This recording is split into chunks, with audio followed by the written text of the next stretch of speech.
if Earth is about 4.5 billion years old? Yeah, let's give it the universe. I'll give you 14 billion. Does 1 billion years not enough time for randomness? But the people that argue with me the least are organic chemists, because they see exactly what I see. And even the guys that I challenge, that I call out their names on the internet, they run from me. I'm just going to introduce Professor Torr a little bit before his talk tonight. Professor James Torr is the TT and WF Chow Professor of Chemistry, Computer Science, and Materials Science and Nanoengineering at Rice University in Houston, Texas. Professor Torr has over 800 research publications, over 140 granted patents, and over 1,000 pending patents, or 100 pending patents. His H-index is 178, with total citations of 150,000. He is a member of the National Academy of Engineering and a fellow of the Royal Society of Chemistry. His research group works in materials science, energy, medicine, electronics, and single-molecule nanomachines. He founded 14 companies based on his academic research, 3 of which are now public companies. In addition to this, he has an active social media presence at @RJamesTorr, spanning YouTube, Instagram, TikTok, Rumble, Facebook, and X. In 2024, on YouTube alone, there were 24 million views of his content for over 2 million viewed hours, which spans topics on science, faith, and the origins of life. For 10 years, Professor Torr has led weekly Bible studies in the living unit of maximum security prisons as well. He has been teaching a weekly Bible study to college students for the past 26 years, and he and his wife, Shireen, have served about 75 meals to students per week in their home for that entire time. They also distribute dozens of weekly meals to local cancer patients residing in church facilities and elderly shut-ins in Houston. The title of today's talk is A Scientific Challenge to the Proposals on Life's Origin. Could the Bible be true? Could you join me in welcoming Professor Torr?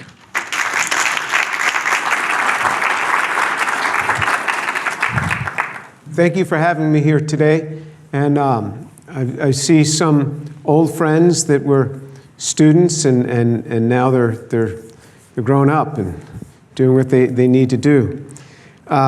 Today it's sort of a bifurcated talk in the sense that I'm going to start out talking about origins of life and the problems in the scientific proposals that have been put forth for the origins of life. And the bottom line of it is we just don't know. Scientifically, we have no idea how life began. And that's what I hope to show you. And then we're going to talk about faith and the resurrection and look at evidence for the resurrection of Jesus Christ. If you do not believe in the physical resurrection of Jesus Christ, send me an email, tour@drjamestour.org, and we will get together and I will share with you about why I embrace the resurrection of Jesus. So this is my family. Wanted you to get to know me. This is my wife, Shireen. She's in the back.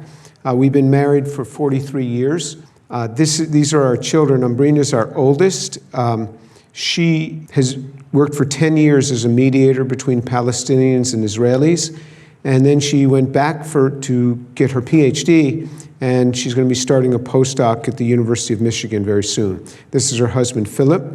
And then we have Sabrina. She's an attorney in Houston. Then Josiah, he's an urgent care physician on the Las Vegas Strip.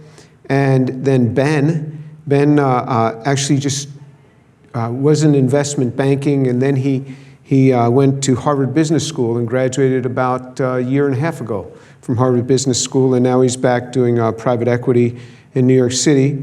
And these are our 2 grandchildren, Brine and Philip's children. And I come from a Jewish home. I don't come from a Christian home. I was born into a Jewish home. I come from a secular Jewish home. I was born in New York City. And my friends tell me they can tell that I'm Jewish because in the family we've got a doctor, a lawyer, and a banker. So we should be all set. This is sort of just a collage of different areas that we work on in my research group and have worked on. And I'll take you through this kind of briefly. There's this area of laser-induced graphene. You can hit any carbon surface with a CO2 laser, a 10-micron laser. They're found in every machine shop. They do laser cutting, you can do scribing with them, and they'll turn any carbon surface into graphene. It's become the most popular way now to make graphene. There's over 500 papers a year coming out in the literature where people now use this process. This has led to a company that's just starting up. One of my former students is taking that on. These are carbon nanotubes. You can split longitudinally, many uses of those. This is for memory. This turned out to be memory. It was based on silicon oxide, using silicon oxide as a two-terminal memory system. It's called resistive random access memory. That's now in a commercial company that we started a number of years ago. We work in the area of traumatic brain injury and stroke. This is in another company right now, moved into it. This is where we learned how to have carbon nanotubes grow seamlessly off of graphene. And as soon as we saw that those electrodes had 2,800 meters squared per gram, we knew that they'd be a great electrode, and those have become the preferred electrode for lithium batteries, not lithium ion, but lithium metal, rechargeable lithium metal batteries. And that's in a company called Zeta Energy, which is in Houston, 50 or 75 employees now. This is graphene quantum dots. When we started this work, graphene quantum dots were $1 million per kilogram. We learned how to make these from coal. Coal is $60 a ton. And we made it in one step and 25% yield. So think about those economics. And so this is in a public company right now that we had started. Here's where we take plastic waste, a problem, and we convert it into a material that absorbs CO2 to tackle another problem. This is where we have these little nano cars. These are little cars that are 2 nanometers by 3 nanometers. They have 4 independently rotating axles, and they have a little motor, so you can shine light on this motor, and it will spin unidirectionally. There's a reason for why it spins unidirectionally, and it can push the car across the surface. The motor actually spins at 3 million rotations per second. And we've used those motors where we can, instead of using it on a car, where we've put on a short peptide to recognize a particular cell surface, and those will drill through a membrane and into cells and kill them, so we kill cancer cells. This is killing a superbacterium. This is an area called flash graphene, where we can take any carbon material, we put a high voltage and high current across it. It breaks every bond in there, and all the carbon-carbon bonds then reconstruct as the thermodynamically most stable system, which is graphene. So you can take any carbon system, so we take coal and we turn it into graphene, and it's done in about 10 milliseconds. And that's now translated into a company called Universal Matter, and they have in their pilot plant now, they're doing over 1 ton per day of graphene that way. And then we've taken that, and in addition to industrializing it, we've used this flash joule heating to clean up many types of waste. These are printed circuit boards. We flash these, we get out the precious metals, we get out the rare earth elements out of them. Every time you save something to the cloud, that is saved somewhere on a printed circuit board, somewhere in a server farm. Those printed circuit boards are replaced every 3 years, and so there's mountains of these waste. We recycle batteries this way. We redoing soil and lots of different things that we do with these. So that kind of gives you an overview of our research. Now let me turn to this area of abiogenesis. Abiogenesis, and again, this is not my definition, this is Webster's definition. Abiogenesis is the origin of life from non-living matter. To construct any convincing theory of abiogenesis, we must take into account the conditions of the Earth about 4 billion years ago. Prebiotically relevant means that we're restricted to materials, procedures, and conditions that might have been available on an early Earth. Now, nobody was present at life's origin, so we'll never really know how life originated. We'll never know. But that's not what we're seeking to answer. What we're seeking is an experimentally verifiable hypothesis as to how life might have originated. So there's a whole area of a study called origin of life, or abiogenesis. How did life begin? Such a fundamental question. I would argue that we're still clueless on it, though many people would argue otherwise, and I'll show you why I think we're clueless on this. Well, what are the textbook characteristics of life? Again, not my definition. But this is the textbook definition: responsiveness to the environment, growth and change, ability to reproduce, have a metabolism and breathe, maintain homeostasis, being made of cells and passing traits onto offspring. That's the characteristics of life. It's not the definition of life. Life is much broader than that. Those are the characteristics of life, and that you would find in any cell. Now, homeostasis is a steady internal physical and chemical condition. All right, now I'm not here to speak God of the gaps. I've never spoken God of the gaps. God of the gaps meaning that if we don't have an explanation for something, I therefore say, therefore it must be God. Now, as a scientist, I cannot do that because I don't know what the world will have for us in 500 years from now. I actually presume one day we will understand scientifically the origin of life, how life might have originated.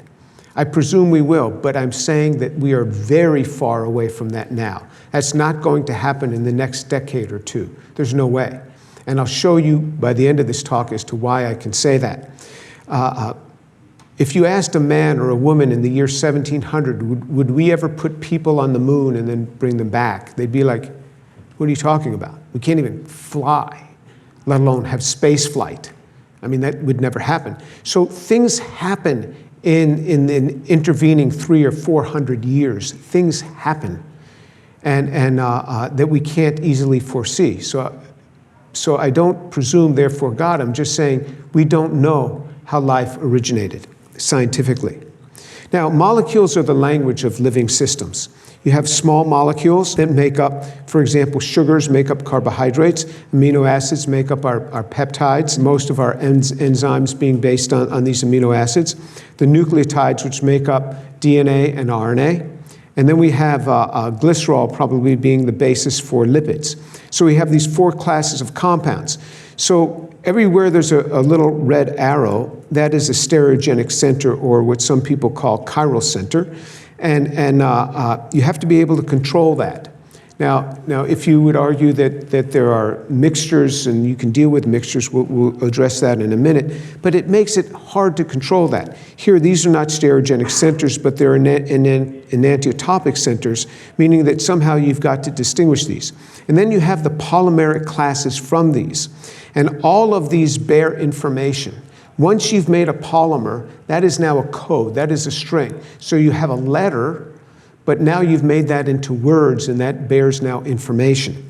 Lipids also bear information, but not so much in the single lipid as in the array of lipids.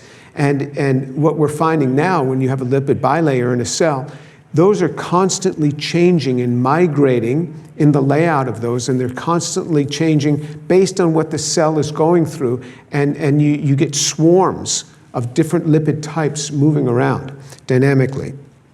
But molecules don't care about life. They never have. They never will. Organisms care about life. Molecules don't care at all about life. They've never been known to move toward life unless an organism, like a person, has been pushing them in a certain direction. Molecules themselves have no brain. They have no desire to move toward life. In fact, they don't care to do that at all. Well, what's the state of origin of life research? Well, let me show you the state of that research. Nobody has shown a method to make the enantiopure versions of carbohydrates, amino acids, nucleotides, or lipids in a prebiotically relevant manner. Nobody's ever done that. Nobody's been able to do that. So this whole idea of having chiral compounds, how do you do that? Nobody's ever shown how you could get this prebiotically, how you can control all of these stereocenters. Some people will say, well, you make all the different enantiomers of these things. And then somehow nature selected these out. Well, then you have to say, how did it select it out? How did nature select it out? What was the chiral molecule that nature used to select it out? Because the only way you select these out, a particular chiral molecule, is you have to have other chiral molecules acting upon them. So nobody's ever got these, so we don't have the starting materials. You say, well, these come in on meteorites. They don't come in on meteorites in pure form. They'll always come in mixtures. Sometimes you'll see a little bit of enantiomeric excess, but it's only slight. In the highest cases, you've seen about 60% enantiomeric excess, but that was never in a prebiotically relevant system anyway. Nobody's ever shown that life could form with lower enantiomeric excess mixtures, meaning this handedness. Nobody's ever shown that you could have had life starting on racemic mixtures. And there's a reason for that. There's a new phenomenon that's only been around for about 25 years. It wasn't around when I was your age in school. And that's called chiral-induced spin selectivity. And what we know now is we have a much better idea why nature does things as cleanly as it does. How come nature can do chemistry much better generally than we do in the lab? And we were taught, as many of you have been taught, that it's like a hand and a glove. An enzyme has a certain shape, molecules fit into that certain shape. That's only half of the story. The other half of the story is that molecules and fragments of molecules and entities will have unpaired electrons, and the electrons can be either spin up or spin down. And because of that, they're selected which dynamic way they're going to go through a material. And so when you have, for example, a helix, those will select out a particular spin. So say only spin up will go through that helix, not the spin down, because the difference is when the wrong spin goes through that, you get a lot of backscattering and heat release. And that's why, while my computer will get very hot, our brains can put out a lot, and it only puts out 2 watts, 10 watts at the most, puts out very little heat. Why don't we burn up? Why don't all our cells burn up, in fact? It's because of chiral-induced spin selectivity, because they're selecting certain spins on electrons to only go through those chiral environments. You had to have chirality at the start of biology. It's not something that could have been evolved into. It had to be there at the start, and we know that now through chiral-induced spin selectivity. And through that, you can have 2 hydroxyl radicals go through an antiparallel surface and form hydrogen peroxide. If they go through a parallel surface, a triplet surface, you form oxygen and 2 protons. And so this is how chemistry happens in our bodies all the time, and we don't burn up.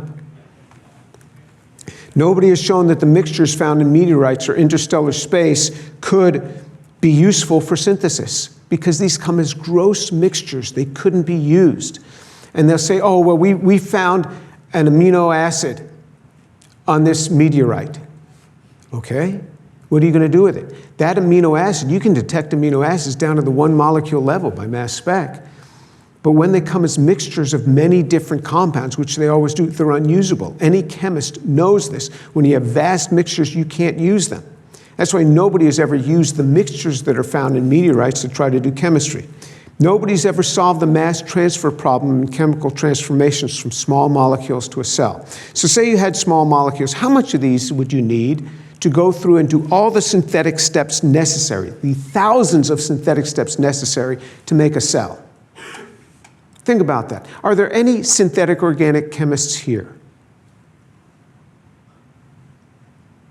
Anybody studying synthetic organic, worked in a lab doing synthetic organic chemistry? Like nobody? You. I don't work in a lab, but you took organic chemistry. I helped teach a class. You what? I'm a course assistant for a class on organic chemistry. Okay. All right, so you know a little bit about organic chemistry. Yeah, okay, nano bit. Okay, so when you work in a lab, what are you always doing? You're always bringing up starting material from the rear. You always have to continue to bring up starting material because your reactions aren't 100% yield. Say they're 70% yield. So you get 70% in your next step, say it's 70% in your next step. So you run out of material very rapidly. So you always bring up material from the rear. What happens is, if things were going along happily and molecules are moving toward life on an early Earth, and it runs out of starting material, and it took 400 million years to get there, what do now? Well, you go back and you make more. But nature never kept a laboratory notebook. It doesn't know how to go back. It doesn't know to go back. It doesn't know what it's doing at all.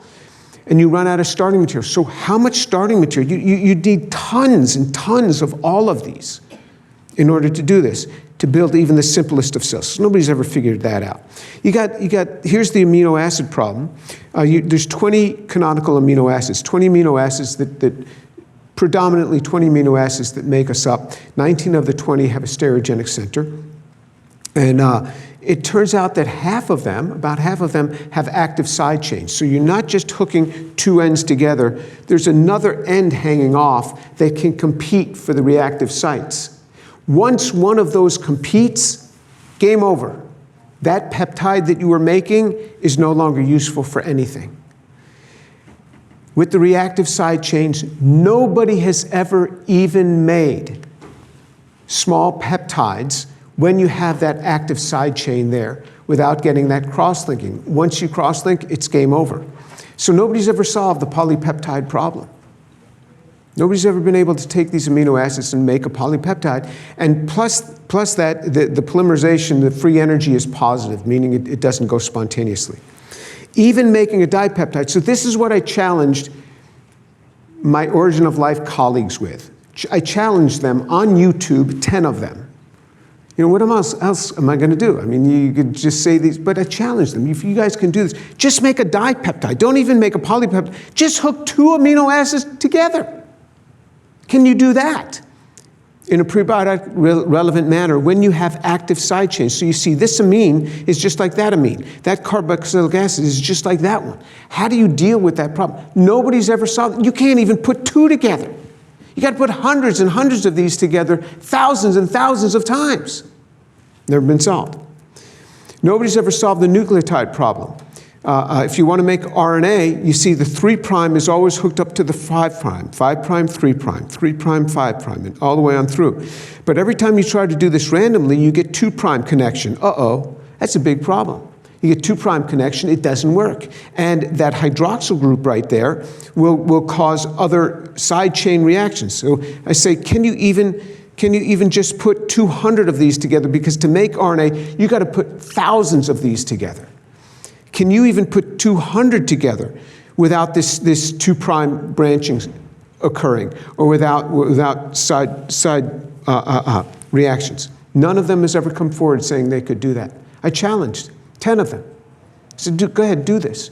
I told them, if you do this, I will not talk about Origin of Life anymore. I will leave you guys alone. You guys can keep saying you've solved this thing. And nobody's come forward. And I said, you know, you don't even have to do it. Just propose how it could be done. And I won't even check you. You'll check yourselves. I let the students grade their own papers. I said, you check yourselves. Never happened. How about the carbohydrate problem? This is the big problem. Carbohydrates.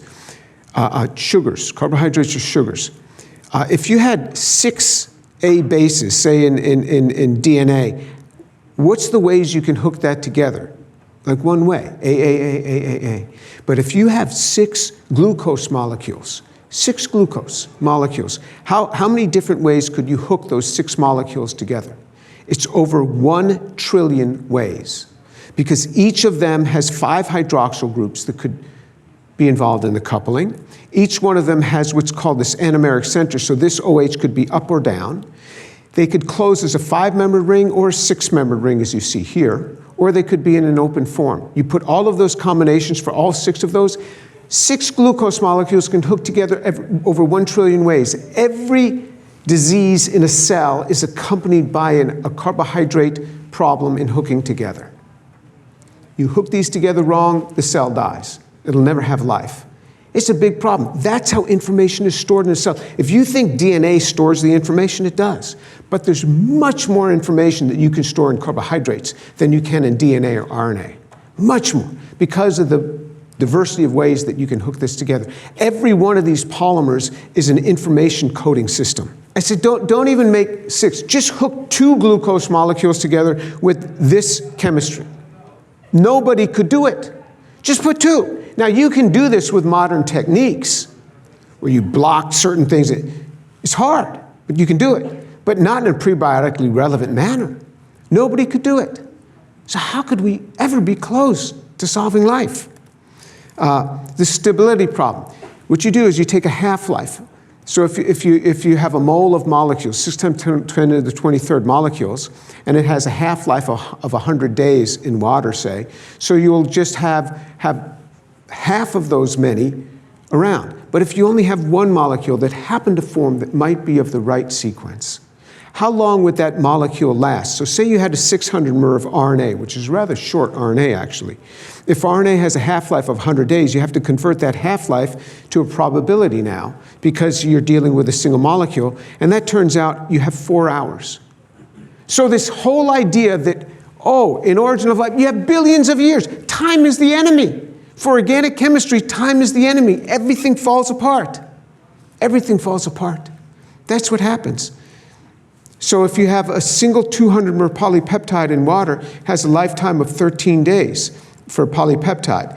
So time, this whole idea that time is your friend, no, actually time is your enemy. Everything falls apart.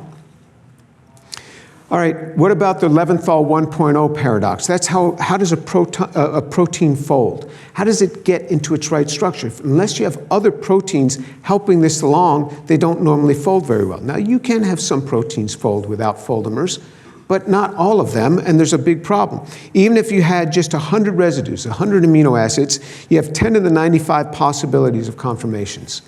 And even these authors say that even a small protein that initiated folding by a random search at the time of the Big Bang would still be thrashing about today. Once you're over 10 to the 40th, there's not enough time in the universe to do this.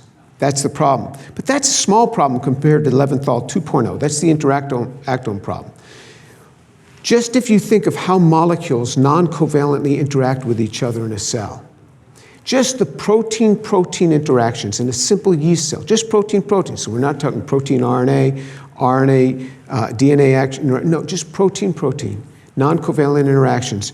Here's the number of combinations, 10 to the 79 billion. Now, that's kind of a big number. The number of elemental particles in the universe is 10 to the 90. This is a big number. You wouldn't have enough time in a million universes to do this. That's in a single yeast cell. So what happens is that cell will move that information to both sides, and then it necks down and divides. That's how the information is transferred. But where did that information come from originally? Nobody knows. So nobody has solved the code problem. Where's the origin of the code? You have to have a code to do this. What's the origin? Nobody has ever addressed the code problem. And if you say, well, it randomly formed, okay, it randomly formed. The chances of this are really, really small, but say one formed. And then what? If you have this in RNA by the RNA world hypothesis, you have much less than 4 hours, because that's going to be a lot longer than a 600 mer. So you have minutes or seconds that it would survive. Nobody knows where life came from. Some people say, well, cells were very simple at the start. So biophysicists have calculated how simple a cell could be. And the simplest cell has to have all of these pieces. You know how many people have made any of these pieces in a prebiotically relevant manner? You know how many pieces of these have been made? 0. None of these functions has ever been made. All of these would have to be made. And this cell would be so simple it wouldn't be able to make any of its own amino acids. It would have to get all of that exogenously from the outside. All right, so what's needed to make a simple cell? Well, you need all of the small molecules in an anti-pure form. How do you get that? Nobody knows. So what I will do is I will give you all of those. I'll give you all of the small molecules. You say those came in on meteorites? Okay, I'll give it to you, even though most of them burn up and they're usually in unusable mixtures and they usually don't have high enantiomeric excess. But if I gave those to you, how would you make the polymers? Nobody knows. You can't even make the disaccharide. You can't even make the dipeptide. Nobody knows. All right, so I'll give you those. Just give it to you in any sequence you want. So now I've given you also the information. So now I'll give you all of that. How would you make a cell? Propose. You don't even have to do it, just propose. How would you do it? So assuming you had access to all the parts in your lab, how would you make even a simple cell? So I'm not even talking under a rock or in a tidal pool. In your laboratory, if you had all the parts of a cell, because you can take a cell and you can deconstruct a cell and have all the parts, put it in individual bottles and say, have at it, make a cell. Nobody would ever suggest that they could make a cell. Nobody would ever suggest that they could do that. Nobody knows how this thing happened. That's how far we are. So there's a lot more challenges. Imagine you'd have to remove all human intervention if you wanted to have origin of life. You'd have to be able to deal with these impure mixtures or separations. You'd have to solve the relay synthesis, meaning that you can't start near the end. You got to start from very small molecules like methane, CO2, carbon monoxide, ammonia. That's where you got to start. You have to solve the condensation polymerization where the free energy is positive. None of these reactions wants to go spontaneously. None of them wants to go. You have to put certain techniques in a laboratory to get these coupling reactions to go. They don't go spontaneously. The free energy is positive. You got to pay homage to thermodynamics. It's hard to get around that. And then the resurrection of a cell. Can you resurrect a cell? So another challenge. How about we just take a cell that just died, bring it back to life? Because everything's kind of there in place. A resurrection should be a little bit easier than an ab initio synthesis, right? You got all the chemicals are already there. Just put the thing together. Nobody could just. In fact, we can't even well define what it is we just lost. When we lost, then that cell died. What is it that was lost? It's hard to describe. We can talk about certain functions, but it's really hard to describe. So with that, has science explained the origin of life? Not even close. Science might explain it someday, but that day is far from today because we're getting further away from a solution due to our increased realization of the complexity of a cell. The cell has become more and more complex that we realize its complexity with time. Because we learned, for example, the interactome. That's something we've just learned recently, how complex the interactome is. Remember the 10 to the 79 billion? So the cell gets harder every day, not just because the cell is evolving, but because our understanding of the cell went from being just a bunch of protoplasm to being a factory. So the goalposts are moving. And so this is how you can track whether you're getting close to a solution. Because what you do is you say, how far am I away from a solution? And so we might be able to move a little bit closer, but the cell has moved another mile away. And we move this, it's moved 10 miles more away. So you can track whether you're getting close to a solution, but if it's moving further away than you are approaching it, the solution is nowhere in sight. Okay, so this is just from a couple days ago, March 29, 2025. How did the first cells form on Earth? Scientists think they finally figured it out. This is what I got to deal with. Welcome to my world. And these types of articles come out all the time. Scientists think they finally figured it out. You know, every month they finally figured it out. It's sort of like fusion. I mean, we're almost there. It's just around the corner. We're almost there. And they'll keep talking about this thing. Why do they do this? Why is it? Do they do it for money? Because that way they keep the money flowing into origin of life studies? But it's kind of a fundamental question. How did all this happen? And if you just say, well, space aliens dropped it here, I'm okay with that. But that doesn't answer the question. It's the origin of first life. How did those space aliens get here? Where did they come from? That's the question. Something as fundamental as life, we're clueless on. That's why I say we're clueless on the origin of life. Because of you, millions of people have heard the gospel. If you confess with your mouth Jesus is Lord and believe in your heart that he's risen from the dead, and you will be saved. That's right. That's the requirement. We talk about science concepts which draw people in. Take these nanomachines and have them drill into cells. This would be a great way to kill cancer, right? We also talk about Jesus Christ, who's the best in everything. My faith in Jesus Christ means more to me than anything. If you could continue to give or give for the first time, we would certainly appreciate it. You can go to jesusandscience.org. Thank you so much. So let me talk about another facet of life. And this is where I bifurcate. This is where I turn the corner. There's a whole nother side of life that deals not with the molecular interactions, not with the stereochemistry, the whole other facet of life that deals, why do I love this person so much? Why are these feelings?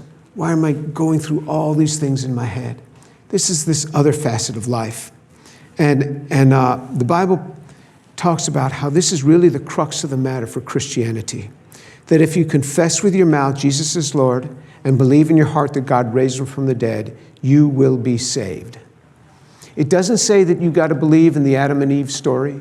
It doesn't say that you got to believe in the flood. It doesn't even say you have to believe in the virgin birth. But it's that Jesus is Lord and that he's risen from the dead. That's the key. He's risen from the dead. Now, how can somebody raise from the dead? How can they expect an educated person to believe that somebody has risen from the dead? How can this be? If these guys were just trying to start some new religion, they never would have made this as a requirement. Because this is too hard. None of us has a data point on this. This is not an NDE, a near-death experience, where a heart stops for a minute or 2 minutes or 3 minutes and they're being resuscitated. And then they come back and say, yeah, you know, I was going through a tunnel. This is not that. This is in a grave for 3 days. How can anyone believe that? Why not just make it easy? You got to believe Jesus loved children. Or you got to believe Jesus loved puppies. Something interesting, something that we can accept.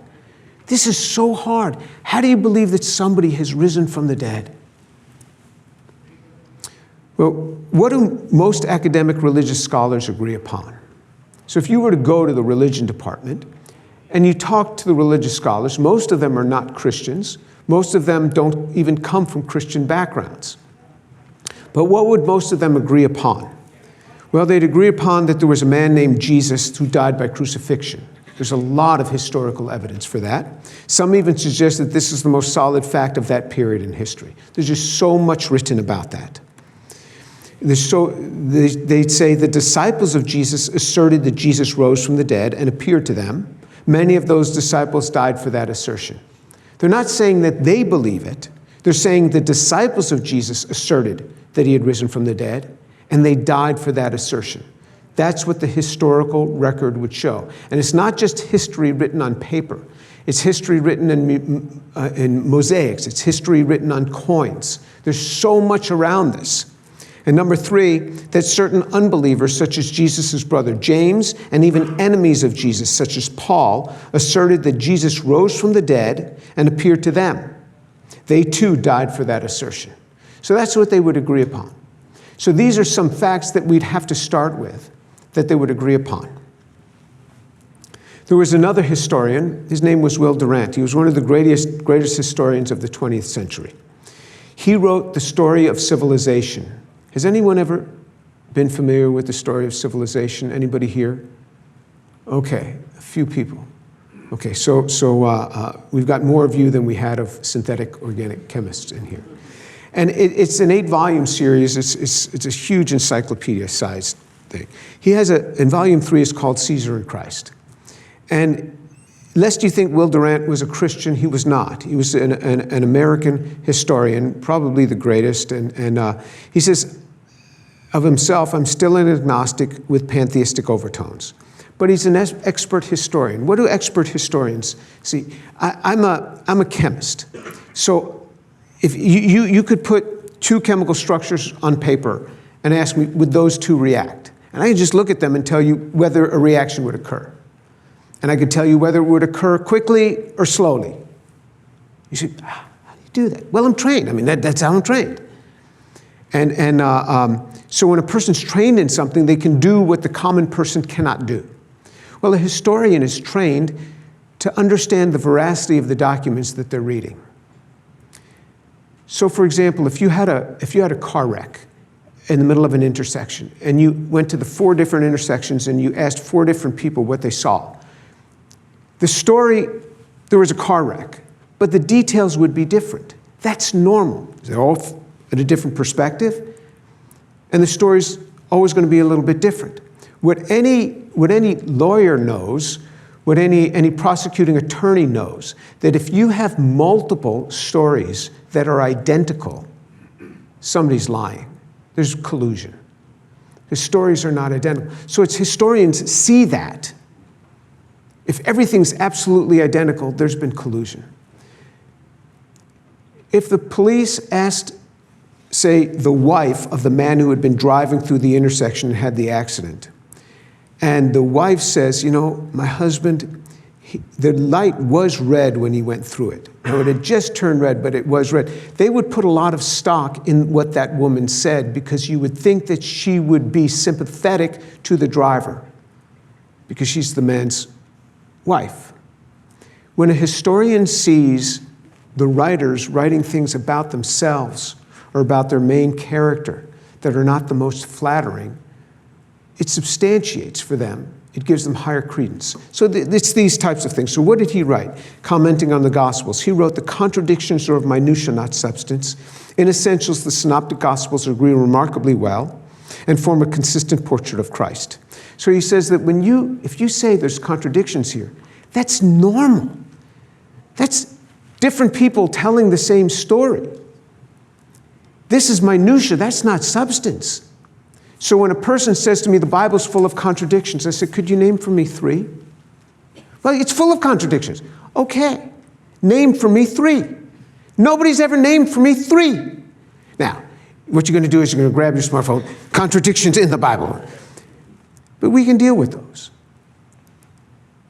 But if somebody picked up my organic chemistry textbook that I use in my class, it's 1,200 pages. If you looked at that for 15 minutes and you came to me and you said, it's full of contradictions, doesn't make any sense, I would think that that person's an idiot. You can't look at that 1,200 pages in 15 minutes and make such an assertion. Yet you do that with the Bible. That's what you did. You looked at it for 15 minutes and came with that assertion. An expert historian says, there's not the contradictions there. That's minutia, not substance. In the enthusiasm of its discoveries, the higher criticism has applied to the New Testament tests of authenticity so severe that by them 100 ancient worthies, for example, Hammurabi, David, Socrates, would fade into legend. So a few hundred years ago, about 250 years ago, higher criticism came where they would take the New Testament and say, this couldn't be true, this couldn't be true, this couldn't be true. And what that did is it made the New Testament a much stronger document. Because then they started saying, okay, it says that there was a city at this site, they dig and there is that city. There was a pool at this site, they dig and there was a bathing pool there. They find coins that substantiate what the scriptures had said. They find the inscription of Pilate on coins from that era. Again and again, the apologetics then came in and made the New Testament a much stronger document as a result. He says if you had applied this to any other ancient document, it would have faded into legend. Despite the prejudices and theological preconceptions of the evangelists, that's the apostles, they record many incidents that mere inventors would have concealed. The competition of the apostles for high places in the kingdom, their flight after Jesus' arrest, Peter's denial, the failure of Christ to work miracles in Galilee, the references of some auditors to his possible insanity, his early uncertainty as to his mission, his confessions of ignorance as to the future, his moments of bitterness, his despairing cry on the cross. No one reading these scenes can doubt the reality of the figure behind them. He says these writings don't suggest people making this stuff up. There's no way. The way they write of themselves and of Jesus, this isn't made up. This is to an expert historian who's trained to discern these things. This is what he writes. That a few simple men should in one generation have invented so powerful and appealing an ethic, so powerful and appealing a personality, so loft an ethic, and so inspiring a vision of human brotherhood, would be a miracle far more incredible than any recorded in the gospel. You got lots of miracles recorded in the gospel. Jesus raising people from the dead, healing the lame, making the deaf hear, the blind see. He says, that's nothing. If you think that guys could have made this up in a single generation, this story, that would be a greater miracle than anything that's told in the Gospels. After 2 centuries of higher criticism, the outlines of the life and character and teaching of Christ remain reasonably clear and constitute the most fascinating feature of the history of Western man. So what's the evidence for the resurrection? Well, Jesus rose in the morning. The sun was up, he rose in the morning. He appeared to Mary. He appeared to another group of women. Why would he appear to women? Why does the gospel say that he appeared to women? Women had no legal testimony in those days, either in Israel or in Rome. It's just like you can't put a 6-year-old on a witness stand because 6-year-olds make stuff up. Women were viewed the same way at that time. So why would the gospel record that he appeared first to women? Because that's the way it happened. Because that's exactly the way it happened. And he sent them as his emissaries. He said, go tell my disciples I've risen from the dead. Mary went and some of the other women went, not all of them. And they told the disciples, and the disciples didn't believe them. So it wasn't like they were trying to psych themselves up. They didn't believe them. But it says Peter and John ran to the tomb nonetheless. They saw the stone rolled away. They saw that the Roman guard was gone. They saw the seal of Pilate was broken. They went into the tomb and something hit them. They saw the grave clothes. If somebody had stolen that body, they would have taken with the grave clothes. They put a sheet around the body, and then they take strips and go round and round and round. They wouldn't have taken the time to take the grave clothes off. But the grave clothes were there. And in fact, it even says, rolled up. How do you get it rolled up? There's no longer a template around which to roll if you're going to try to make the rolling up. It was as if something just passed right through this. That was enough just to see the grave clothes, the empty tomb, the grave clothes there, the stone that the women couldn't have rolled away themselves. That was enough, and John left believing, it says. Peter wasn't convinced, he was bewildered, but it got him thinking. Then Jesus appeared to them in the upper room. It says they thought they were seeing a spirit.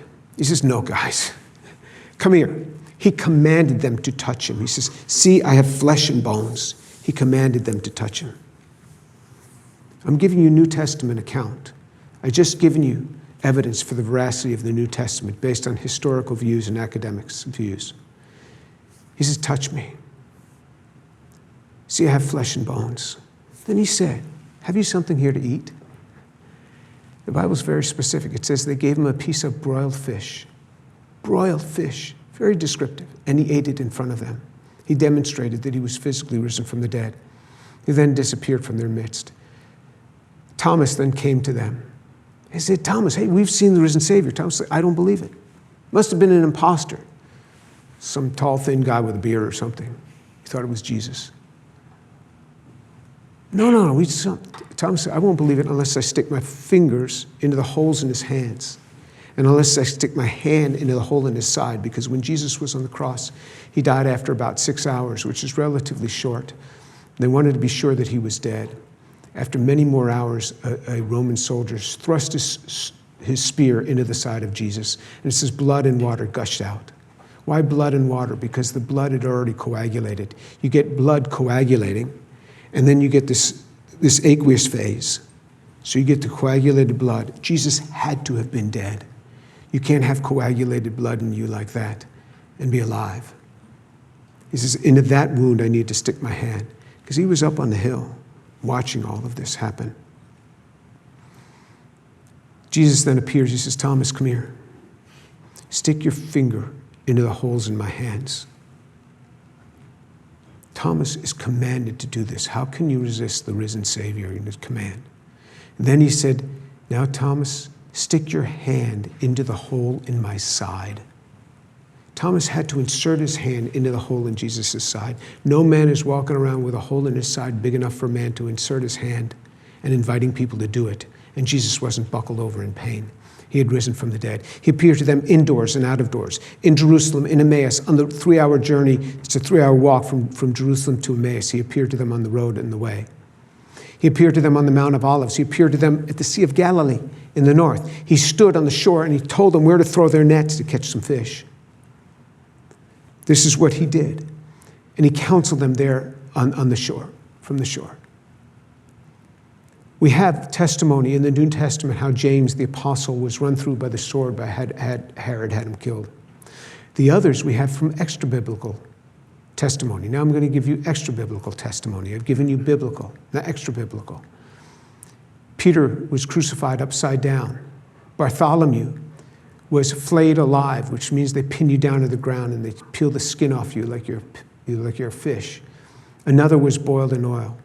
Tacitus, a Roman senator, he was also a historian. He was the one who wrote about how He was the one who wrote about how Nero had set Rome on fire. He's that historian.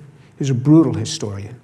He was the one who wrote about how they were putting Christians to death in Rome. He said we would tie fresh animal skins to them and we would throw them to the wild dogs. And he talked about how they weren't recanting their testimonies. There was another man named Pliny, P-L-I-N-Y, Pliny the Younger, in Asia Minor. He was a Roman governor, which is current-day Turkey. And he wrote a long letter to Trajan, the emperor of Rome. He said, I have many Christians in my province, and I'm putting many of them to death because they say Jesus is alive and they're worshiping him. And Trajan wrote a shorter letter back. He said, if they're going to continue to do that, go ahead, put them to death. What's amazing is that these men and women were going to their death. You know, when Watergate occurred, I remember that. When Watergate occurred and the FBI said, you know, if you guys don't come clean, the first person that comes to us, we're going to go easy on them. The rest of you, you're going to go to jail. And everybody flocked to the FBI to be the first to tell what happened. It didn't last 1 week. They couldn't keep their story quiet 1 week. Chuck Colson and several others went to jail because of that. These folks went to their death, and they never recanted this confession that they had seen Jesus alive. No man, no woman dies for what they know to be a lie. There's no advantage in that. They died for what they knew to be true. That's what they went to their death for. They'd be like boiling the oil with this guy in it. If he made this up, he'd be like, hey guys, April Fools, psych, let me tell you where we hid the body. That's what it would be like. They went to their death because they knew Jesus had risen from the dead. Jesus rose from the dead. This is the testimony. Now I'm going to share with you one last short story from Mark chapter 9. Mark chapter 9, a man brings his son to Jesus for healing. And he had just brought his son to Jesus' disciples. Jesus wasn't there for healing. And they were unable to heal his son. Then they see Jesus coming down off the mountain. He grabs his son, he runs to Jesus. And he says, Lord, heal my son if you can.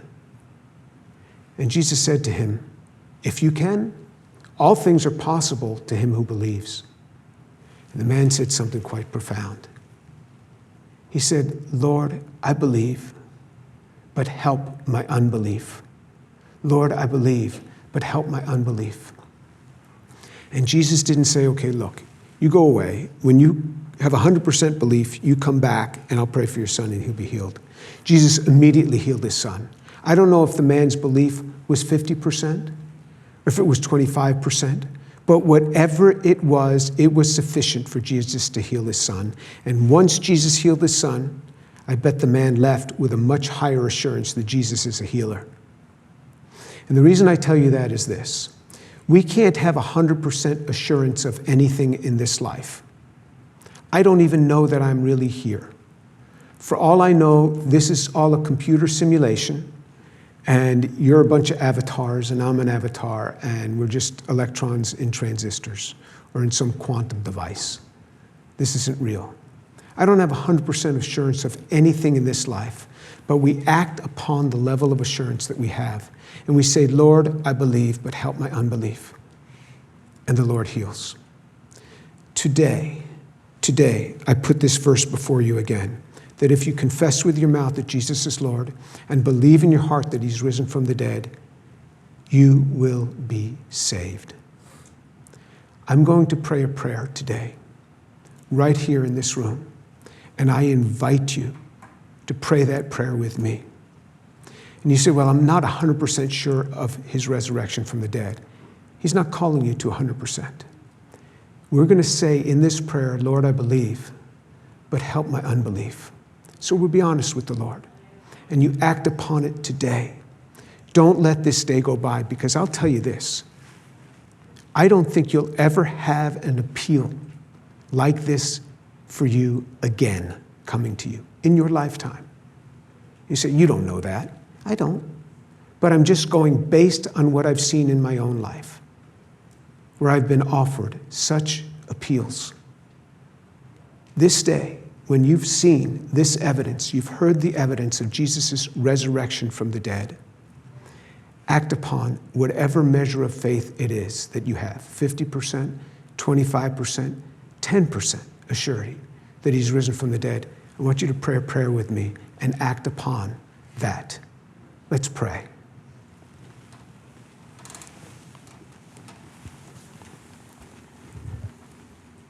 Abba, my Father, I pray for these young people that they would repeat with me in prayer this day.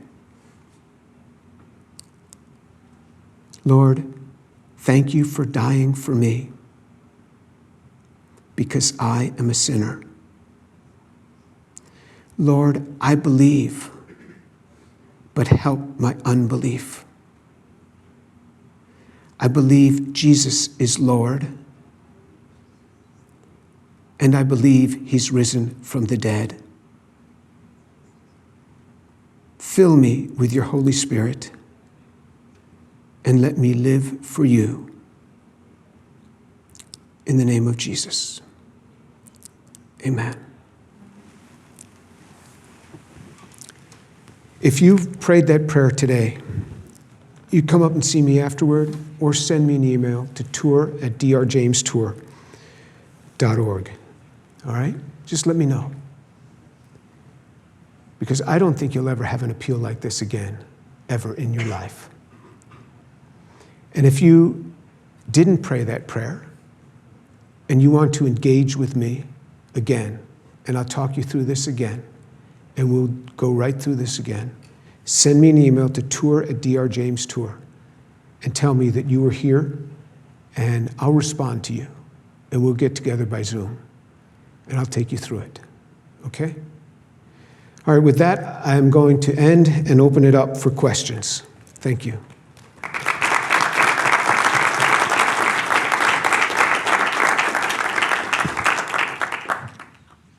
Hi, thank you for your talk. I had a question about the sugars. Forgive me, I'm not a chemist, but you mentioned that you can connect these two sugars in the lab, but you can't do it out in the earth because it requires a lot of energy. But I'm thinking about all these sources of energy in the earth that exist, volcanoes or the sun, or what makes it so particular that you can only do it in the lab but not on Earth? No, there's enough energy out there to do this. So the problem is you want to hook them together in particular ways. You have to hook them together in particular ways. And they end up hooking at the wrong sites. That's what happens. And so in the lab, what you do is you take human-designed groups and you block all the other positions, and then you hook just the two remaining positions, and then you deblock them. So it's a very sophisticated human-derived thing with all these human-derived methodologies. And so it's like each one of these steps is like building a car. I mean, it's a lot of work that has gone into developing these methods. So you can do it in a lab using modern techniques, but they're not prebiotically relevant, meaning that it could have never happened in nature that way because all of these are human-designed methods. Yeah, but there's plenty of energy to do this. Yeah. Hello. Thank you for your presentation. You mentioned the concept of prebiotically relevant a few times. I was just wondering what you meant by that.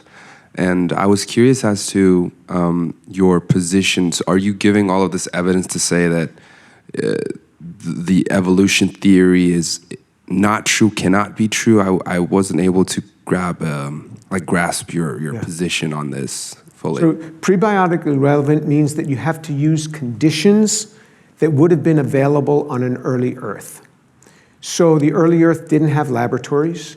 The early Earth didn't have many human-made reagents that we buy from chemical manufacturers.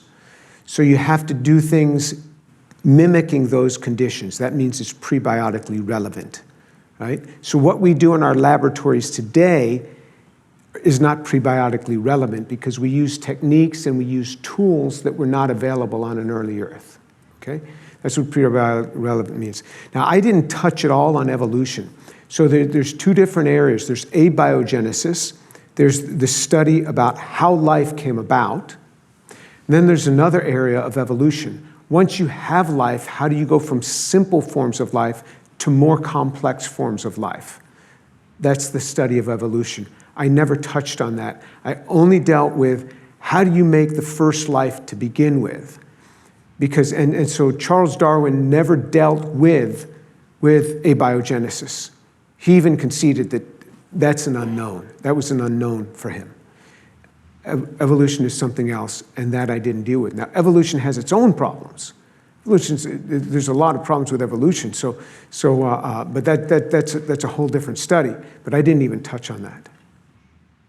Thank you, Doctor, for your beautiful prayer. I wanted to ask you also on this topic of abiogenesis and the chemistry about if it's possible to derive some of the more complex structures out of a simpler subset of original structures, thinking about whether, for example, in the area of amino acids and proteins, if for some of the proteins that have multiple functional places for attachment, whether it's possible for the subset of the 8 amino acids that don't have such points of attachment, if they could potentially evolve out the other amino acids, and in particular, whether it would be possible to, in more controlled environments, like, for example, the deep sea vents hypothesis is one that gets kicked around a lot in the abiogenesis circles, or there's also the sort of deep sea pressure pools hypothesis, which is somewhat distinct from the deep sea vents, because that's also low temperature, which facilitates far long, and high pressure, which facilitates far longer half-lives for the molecules at play on the bottom of the ocean.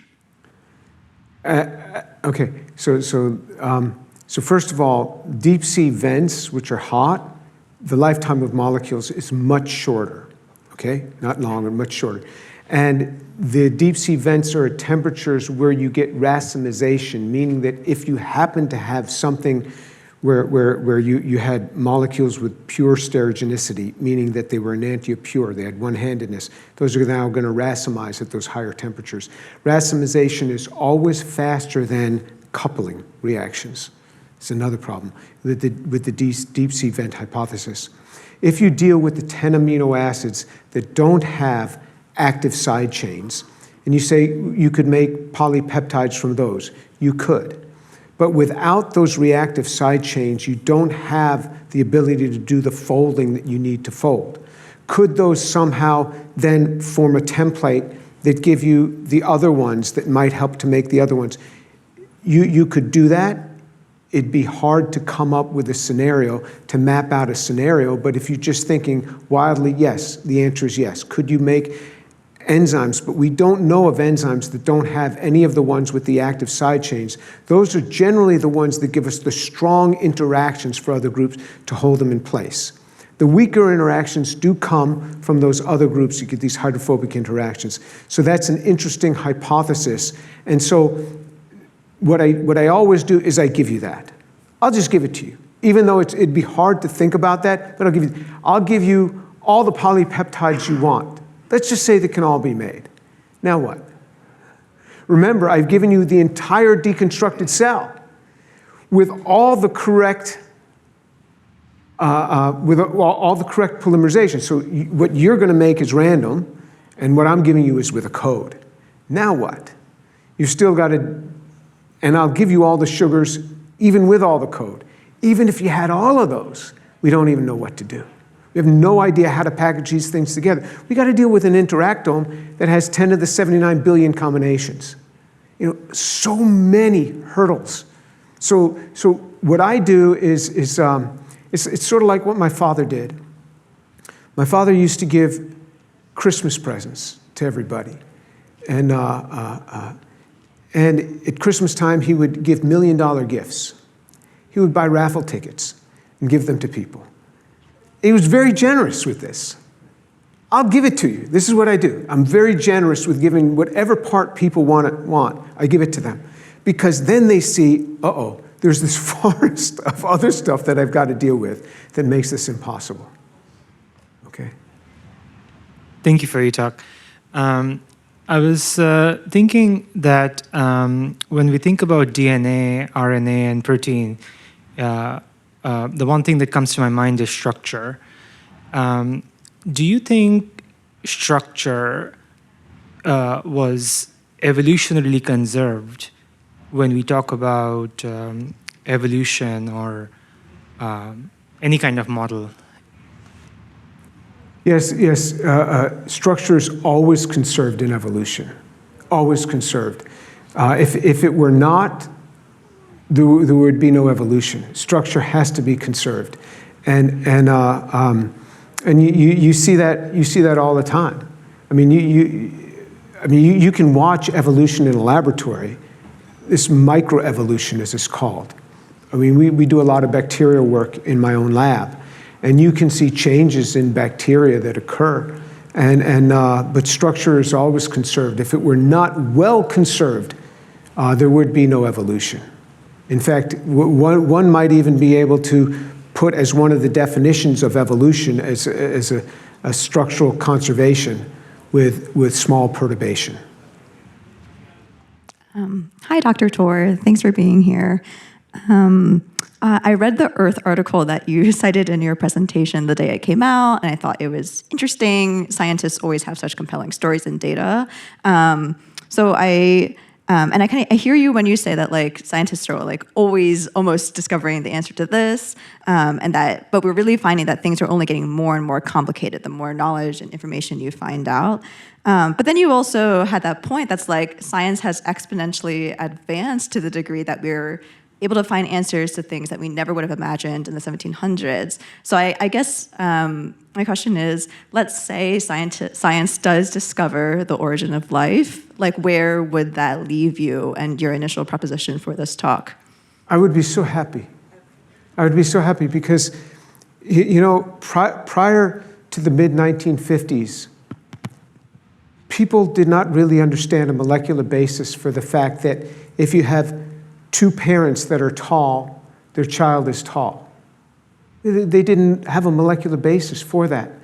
And then the structure of DNA was figured out just in like 1952, 1953, right around in there. So certainly within the lifetime of many people that are alive today, certainly in the lifetime, earlier in their life, it wasn't known.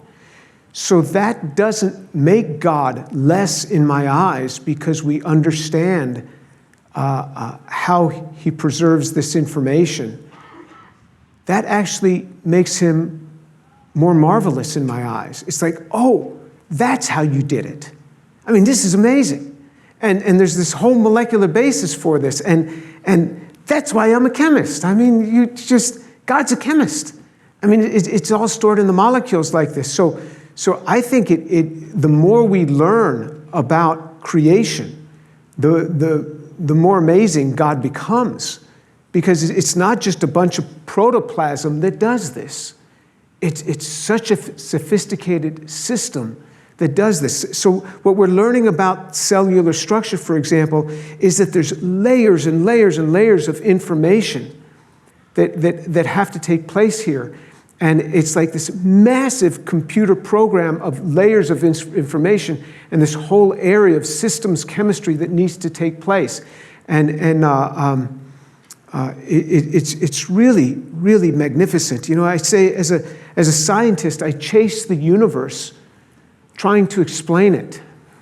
And God's word defines the universe. He says something, and these amazing things happen. And so it actually makes me able to appreciate far more, I think, creation than the man or the woman on the street can appreciate it. Because I can look at a leaf and in my mind's eye, this is what I do. I'm projecting in my mind's eye. I look at that leaf and I think there's a magnesium atom sitting in the middle of a porphyrin. So these nitrogen atoms surrounding this magnesium. And there's photons of light hitting that, and electron injection now occurring, down 100 angstroms occurring to start the photosynthesis process to convert CO2 to carbon to build that tree. Who else can do that? I mean, there's not many of us that can do that. Now, if you've taken organic chemistry, you can do that. So it gives you a much greater appreciation for the wonderfulness of God's creation. It doesn't make God less in my eyes. It makes him even greater.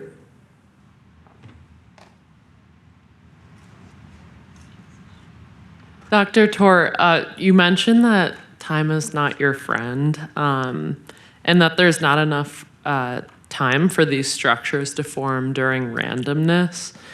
Just so I understand the time scale, if Earth is about 4.5 billion years old. Yeah, let's give it the universe. I'll give you 14 billion. Okay.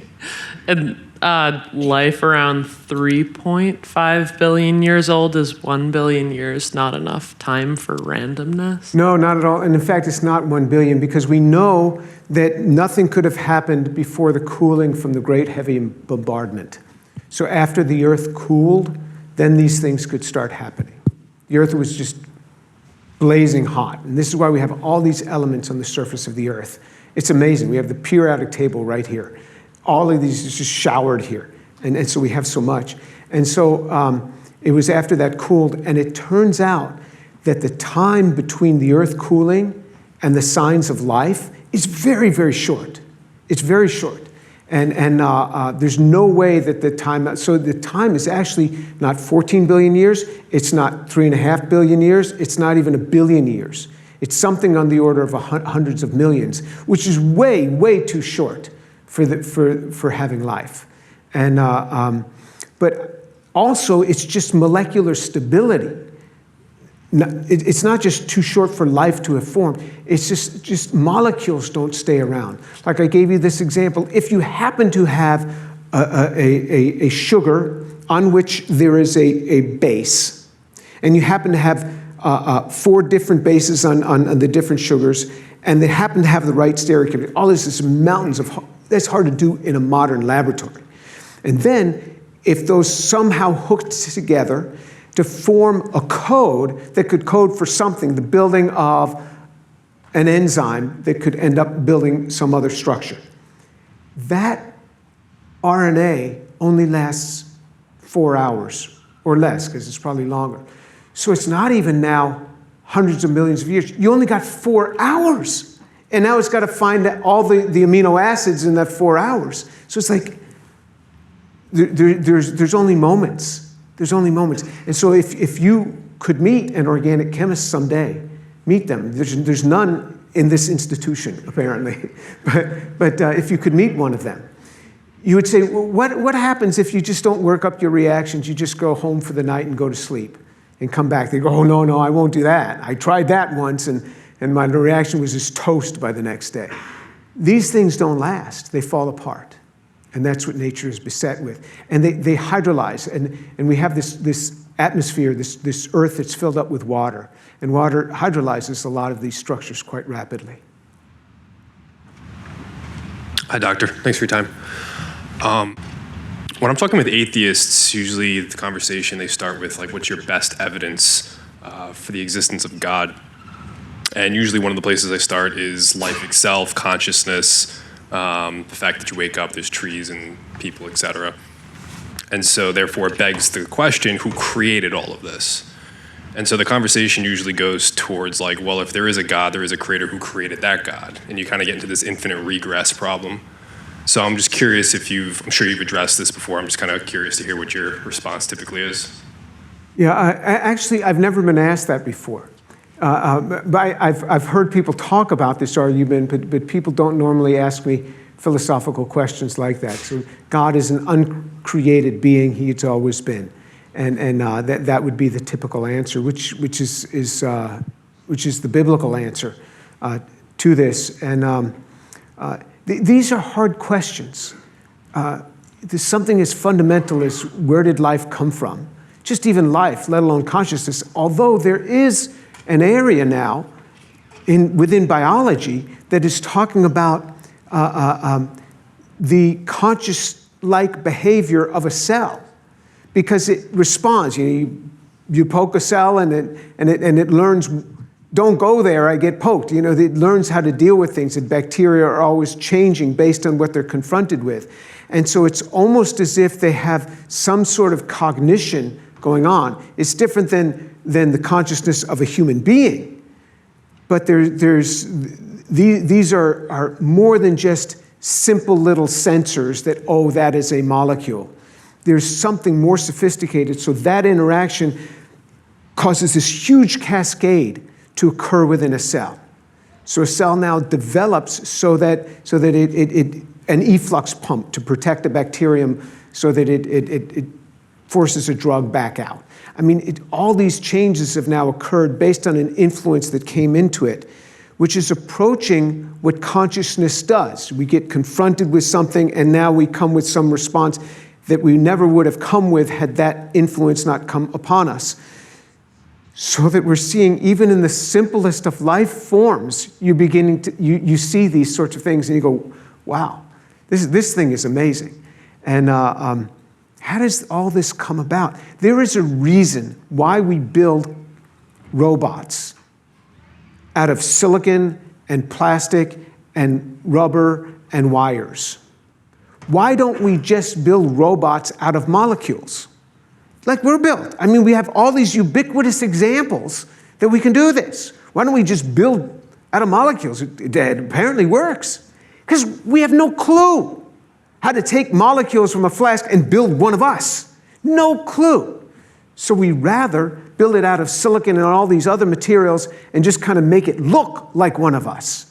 There's a reason for this. Molecules are like the hardest thing that you could think of to build sophisticated structure out of. It's so hard to do this with molecules. I'm not sure I answered your question, but okay. Hi, Dr. Tor. Thank you for your time. I consider myself a Christian, but one of the issues I find is like when I read the Bible, I want it to be very consistent with what we see in the world, like based on science. For me, like for example, when I hear in the Bible like the earth is 6,000 years old, or like, you know, God literally took Adam's flesh and took it away to create Eve, I find it like hard to believe. Either it's like we have to believe some sort of metaphorical meaning of the Bible, or are we defending like the actual words on the Bible that says he did that? So what's your sort of response for like believing in the Bible and in the science?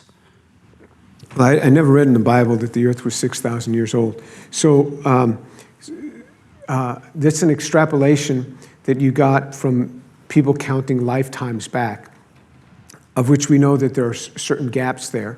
But even if they weren't, let's just say you counted back.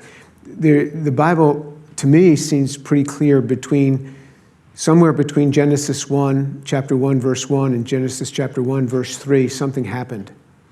And there was a void time. And with that void time, we have no idea what the age of the earth is. Right? So we have no idea anymore. We have no idea from that. But what we do know is throughout the 1950s, so this is in my lifetime now, throughout the 1950s, most scientists believed that the universe had no beginning. It always was, the steady state approximation. And then now these proposals that it had a beginning came much earlier in the 1920s, but it wasn't until 1964 with the discovery of background microwave radiation that we realized that the universe had a beginning. It had a beginning point, and we were in an expanding universe, and it was confirmed in 1964. And so the whole mindset shifted. So science changes dramatically over periods of decades. It changes.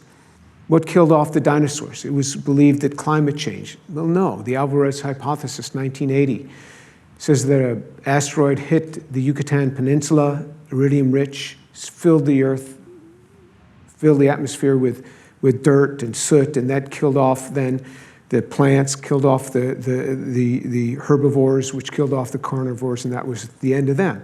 So science is constantly changing in its views. I mean, even more recently, what was formerly junk DNA when I started my career is now intergenic DNA and turns out to be super important for all regulation. And so now we're nowhere close to being similar to a chimpanzee. We were told we were 98% the same as a chimpanzee. Well, that's only for the protein coding part. When you look at the regulatory part, we're very different. So science is always changing.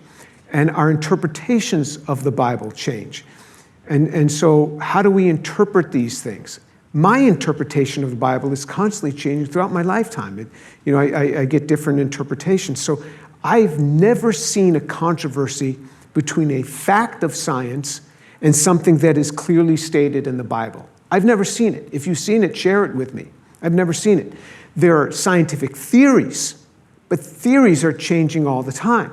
There are interpretations which you can have on a Bible portion, but another person can have another interpretation. There are other portions of the Bible that are not nearly as subject to interpretation because they're said multiple times over and over again. Touch me and see, I have flesh and bones, as you see, I have. And he just walks us through it, puts his hands on our cheeks and says, you hear me? Those things are very clear. And so you have both aspects of those changing. But there's some things in science that will never change. Water is H2O, 2 hydrogens and an oxygen. You can have different isotopes. Anywhere you go in the universe, that's going to be the same.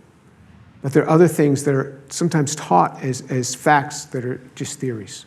So I haven't seen the controversies, personally. Hi, thanks for coming. In the portion where we were discussing, science and abiogenesis, I felt like we were kind of talking about knowing things in the standards of science, right? Empiricism and falsification. Whereas when we were talking, when you were talking about Jesus, we were kind of reasoning from principles about here's how humans operate, here's how they would do things. And I'd be curious just your thoughts generally on like reasoning under uncertainty, how those things are different, and how you just confront knowing things in the world. No, that's fair. There's some things we can put under a microscope and we can look at. Historically, we don't do that much with things from that are 1,000 years old. We look at historical documents and we look at the testimony. We look at the human testimony at those times. Were those credible sources? And how much of them do we have?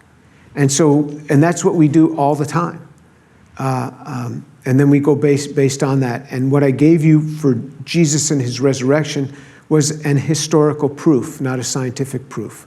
And historical proofs, we put people to death based on historical proofs. You find people guilty of things and you put them based on human testimony and historical proof. And that's what I used. Again, thank you, Doctor, for coming. So I wanted to revisit my question in a slightly more refined way. So earlier I maybe did a little bit of a bait and switch by mentioning hydrothermal vents. I'd also mentioned deep sea pools, which is in reference specifically to brine pools, which are high pressure and low temperature environments on the bottom of ocean floors and so on, where, again, in the water column, very high salt environments form against subsidiary deposits or lower deposits. Mm-hmm. And my understanding of biochemical systems is that the simplest possible subset, without getting to a cell, I appreciate there's the greater mountain of reaching a cell, but the lesser hill before that is reaching RNA and protein simply reproducing each other. And I appreciate the protein folding space is massive, but within that there may be selection because there's an energetic gradient to choose the most efficient pathway at which a protein will interact with an RNA. So that seems to define a tremendously smaller subset in an organic molecule-rich brine pool. That seems to be a far, far, far smaller interactome than the 10 to the 90 or 10 to the 90 million or 90 billion, however many zeros we care to add on to the end. What do you think about that? Yeah, I think that I would have to grant you so much to be able to even get there. You give me an RNA at the bottom of the ocean in a pool that's very cold. It's at 2 degrees in some brine pool, or even at -5 degrees centigrade in some brine pool. There's so many steps that you have to go from small molecule to a fructose to a sugar that now has a base on it and has 4 different bases, and how you put that pyrimidine, for example, on a fructose to get you the nucleotide to begin with. Now you got to get those nucleotides hooked together through the 3' 5' linkage without the 2' 5' linkage. And now you want to also be able to do the polymerization to get those, also having all these amino acids available to you, say 20 amino acids. How do you get RNA to form in a condensation polymer in the presence of amino acids because those also participate in condensation polymerization. So condensation polymerizations have to have 99.99% purity in order to get a good condensation polymer. So to even get to near where you're talking about, you have to be granted so much that I would say, I would give you $10 million, $10 million, if you could go in a laboratory today with all your modern tools and deal with the small molecules that would be available on Earth and make even a nucleotide, let alone 4 different nucleotides and polymerize them. There's nowhere close to where you're going. So now you have set up a system for your own example. You've set up a system that has taken full advantage of biology, where you've said, I need to get really pure RNA, and that needs to be set up in line. And that RNA can now react with amino acids. But RNA and amino acids doesn't do anything. Even if you now had the RNA polymer and you had free amino acids and now you want to polymerize these on the RNA as a template, you need lots of support enzymes to bring in those amino acids to do this. The whole reading of the sequence, it's all a support system. And remember, that RNA is going to hydrolyze within hours. So all of that has to happen. So I just don't get it. Maybe I know too much. And that's often the problem when I'm speaking with biologists. I know the chemistry. Biologists don't do the chemistry. They buy kits. They really do. They buy kits that are made by chemists. Mix this, and everything is predetermined there with all these human linking groups. They have no idea of the complexity of the chemistry.